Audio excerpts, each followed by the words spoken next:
de mes copains et ça me fait mal.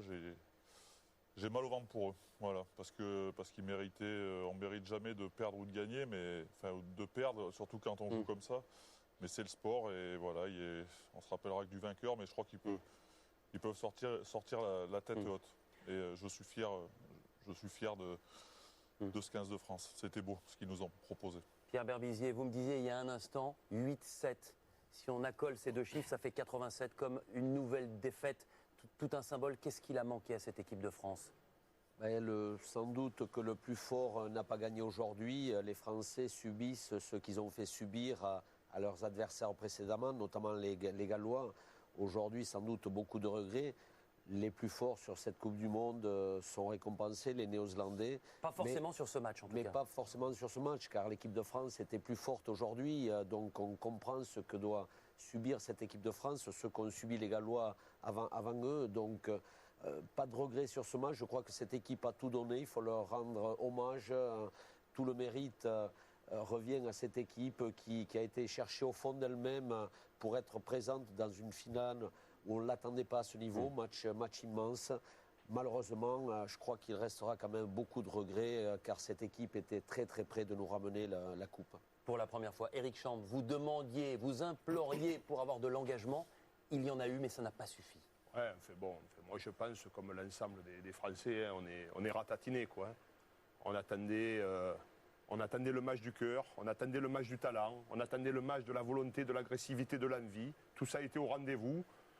Et on le sait, ces matchs de très haut niveau se jouent à pas grand-chose, mais réellement, hein, il nous avait promis un grand moment. Et moi, je suis encore une fois complètement attristé parce que je pense que notre nation, notre rugby... Notamment en deuxième mi-temps, il y avait la place. C'était des vagues blanches, quoi. On voyait le regard des All Blacks qui étaient vides. Les All Blacks qui habituellement ne sont plutôt conquérants, se pèsent plutôt sur le jeu, quoi. On méritait réellement de ramener cette coupe dans la grande nation de rugby que nous sommes. Je vous sens touché. On écoutera votre première réaction, François Berléand, dans un instant. Mais d'abord, retour en direct, bien évidemment, à Auckland, à l'Eden Park, avec Christian Jean-Pierre et Thierry Lacroix pour la remise de la coupe. Malheureusement, aux Néo-Zélandais, tant ça a été proche pour l'équipe de France.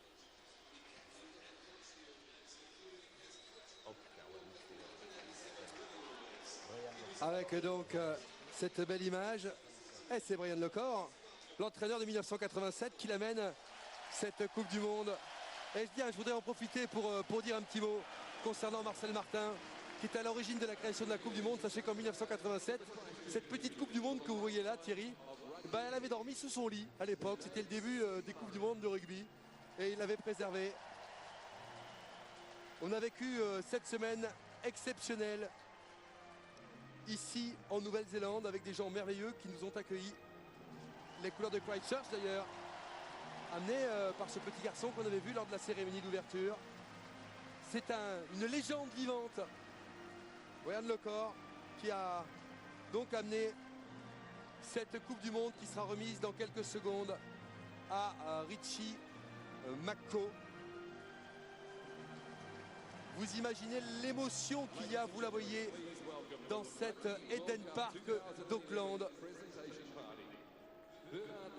Alors que c'est Bernard Lapassé, très certainement, le président de l'IRB, qui est là, qui remettra cette Coupe du Monde. Et il y a également John Kay, le Premier ministre. On avait vu tous ces gens-là lors de la cérémonie d'ouverture. Et tant qu'on en est aux présentations, Jock Hobbs. Jock Hobbs, alors lui c'est une figure mythique néo-zélandaise. Troisième ligne, numéro 7 en 1986. Il n'a pas participé à la Coupe du Monde 87. Il est atteint d'une grave leucémie. C'est lui qui a remis la fameuse casquette à Richie McCaw lorsqu'il a eu 100 sélections. Et Pierre Camus, le président de la Fédération française de rugby. Jock Hobbs, c'est vraiment l'homme qui a donné l'organisation de la Coupe du Monde à la Nouvelle-Zélande. C'est, si vous voulez, Thierry, le Fernand Sastre néo-zélandais, le monsieur chauve qu'on a vu, qui est très très proche de Richie McCaw, qui est très intime du capitaine, alors que monsieur Joubert, l'arbitre sud-africain, est félicité par les instances, puisqu'on est encore dans le protocole et qu'on voit les arbitres. On rappellera que la semaine dernière en France, il y avait la semaine de l'arbitrage, donc on n'en dira pas de mal de l'arbitrage. Les arbitres font partie du jeu, ils ont fait leur boulot ce soir, comme ils l'entendaient. Alors que dans quelques secondes, les Français vont venir. L'occasion également de saluer la mémoire d'un grand joueur de l'équipe de France décédé vendredi, Jean-Paul Beau, le talonneur du SU Agen de l'équipe de France qui avait joué contre les Blacks en 68 et qui est décédé vendredi, qui n'a donc pas vu cette finale. On pense très fort à lui. Alors que dans quelques secondes, Thierry Dussautoir et les joueurs de l'équipe de France vont recevoir les félicitations de Pierre Camus, du Premier ministre, de Bernard Lapassé. Mais qu'on est passé près, mais qu'on est passé près.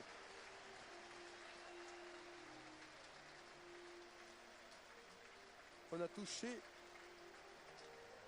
du bout des doigts cette Coupe du Monde sans pouvoir l'accrocher. Troisième finale perdue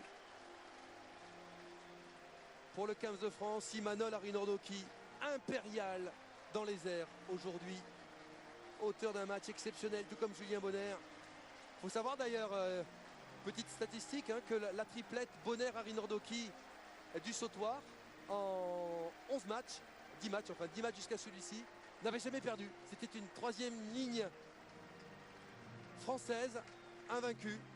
Et Morgan Parra, le pauvre, et là je pense à tous les Messins, il est originaire de Metz. Morgan Parra, formé au rugby club de Metz. Mermoz également, lui vient d'Épinal, et je vous le dis parce qu'on parle évidemment beaucoup du sud-ouest, de Clermont-Ferrand, de toutes ces villes, mais on joue également au rugby plus haut. Et la déception de Maxime Médard. Fulgence Ouedraogo, le Pic Saint-Loup, formé à Montpellier, n'a pas joué. François Trinduc, exceptionnel. Raphaël Lacafia. Ils sont tous là, les joueurs de l'équipe de France. Ils ont fait entrer la lumière dans ce stade avec ce maillot blanc. Ils ont été exceptionnels ce soir. Et les yeux embués de Morgan Parra, de Fabien Barcella, de Lionel Nallet évidemment. Lionel Nallet, 35 ans, 70e sélection. Pascal Papé, 30 ans, le joueur du Stade français. Julien Bonner. Quel dommage. Quel dommage, Marc-Yves Remond. C'est toujours, on le sait, mais c'est toujours un crève-cœur de voir ces cérémonies. Et Pierre Albaladejo qui nous écoute de Dax doit savoir de quoi je parle évidemment. Ces finales perdues.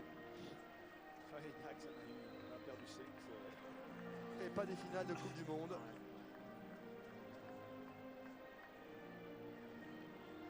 Mais le public de l'Eden Park doit respecter cette équipe de France.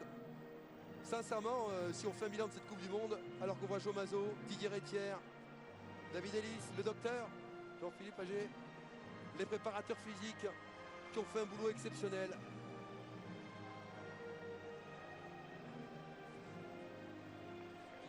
Voilà. Allez, des applaudissements. Ils ne pourront que la regarder, cette Coupe du Monde. Ils ne pourront que la regarder. Ils sont affublés par le public de l'Eden Park. Je voudrais dire un mot d'ailleurs sur l'accueil des Néo-Zélandais ici. On a découvert un pays, Thierry. On a eu un accueil exceptionnel, alors que Imanol Arinordoki n'a pu s'empêcher d'aller embrasser la coupe, de la voir de plus près. On a eu un accueil absolument fantastique de la part des Néo-Zélandais.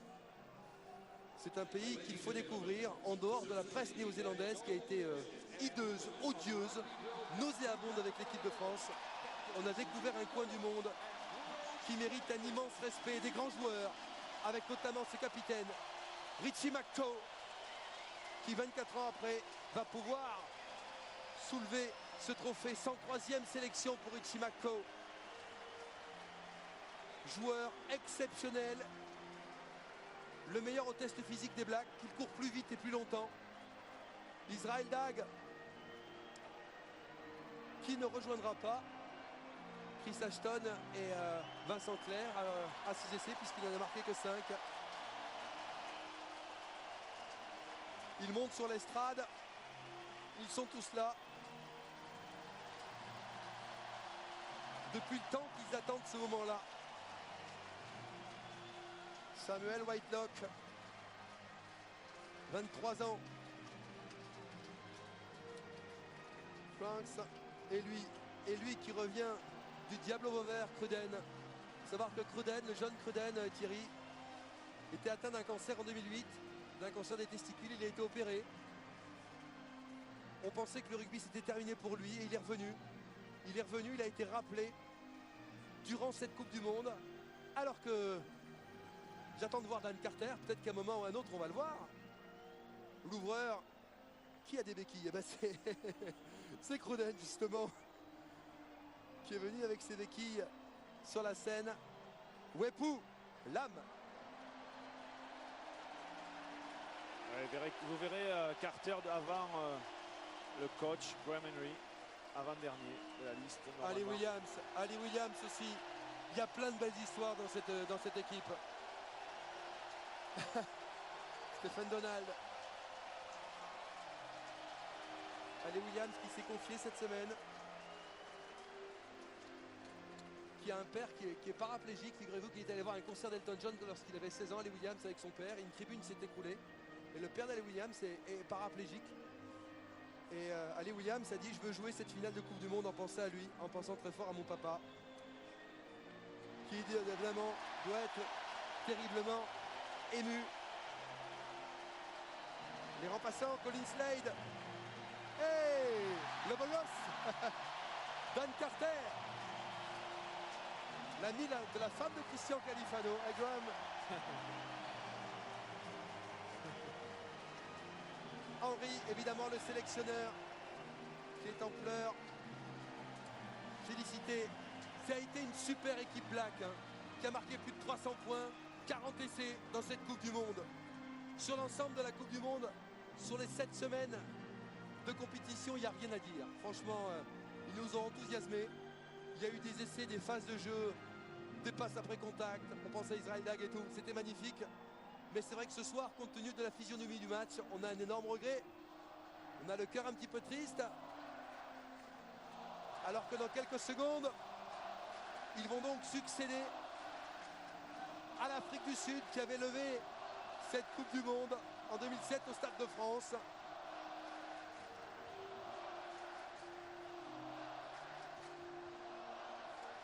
C'est pour lui. Cet aviateur qui aime le planeur, les avions, Mark Knopfler, le rugby. Il a bon goût, Richie McCaw. Comme Cali. Cali aussi. Chez nous, côté français. Et la remise dans quelques secondes avec peut-être John Kay et Bernard Lapassé. On respecte le protocole. C'est bien ça, John Kay, le Premier ministre. Et Bernard Lapassé pour la remise de cette 7e Coupe du Monde. En 95, Bernard Lapassé qui est aux côtés de Nelson Mandela, je m'en souviens très bien. Bernard Lapassé, Richie McCaw. Les Blacks sont sur le toit du monde. Le toit du rugby. Bravo aux Blacks. Vous êtes des très très beaux champions du monde. Merci pour tous ces grands moments.